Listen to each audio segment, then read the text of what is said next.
అడగనిదే అమ్మైనా అన్నం పెట్టదు అని నానుడి. కానీ ఇక్కడ ఓ వ్యక్తి మాత్రం అడగకుండానే నోరులేని పక్షులకు ఆహారం అందిస్తూ తన మానవత్వాన్ని చాటుకుంటున్నాడు. కరోనా సమయంలో ఆకలితో అలమటిస్తున్న వ్యక్తికి ఆహారం అందించిన సమయంలో ఆ వ్యక్తి తనకు రోజు అన్నం పెట్టమని అర్థించడంతో అతనిలో ఈ ఆలోచన కలిగింది. ఇతనికి నోరుంది కనుక ఆకలి అని అడిగాడు. మరి మాటలు రాని పక్షుల పరిస్థితి ఏంటని ఆలోచించాడు. వెంటనే తన పొలంలో పక్షుల కోసం సజ్జ సాగు చేయడం ప్రారంభించాడు ఈ పక్షి ప్రేమికుడు.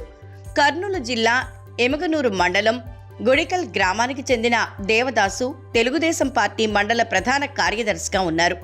దేవదాసు పక్షి ప్రేమికుడు. అంతరించిపోతున్న పక్షులను సంరక్షించాలన్న ఉద్దేశంతో తన వంతు సహకారం అందిస్తున్నారు.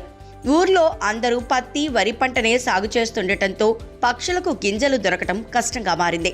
దాంతో దేవదాసు తనకున్న అర్ధ ఎకర పొలంలో పక్షుల కోసం ప్రత్యేకంగా సజ్జ పంటను సాగు చేస్తూ వాటి ఆకలి తీరుస్తున్నాడు. కరోనా సమయంలో ఆహారం దొరక్క ఓ బిచ్చగాడు ఆకలితో అలమటిస్తుంటే ఆ సమయంలో దేవదాస్ అతనికి ఆహారం తెచ్చి ఇచ్చాడు. ఆ బిచ్చగాడు దేవదాస్తో కరోనా కారణంగా తనకు ఎక్కడ ఆహారం దొరకటం లేదని, తననే రోజు అన్నం పెట్టమని వేడుకోవటంతో దేవదాస్ మనసు చెల్లించిపోయింది.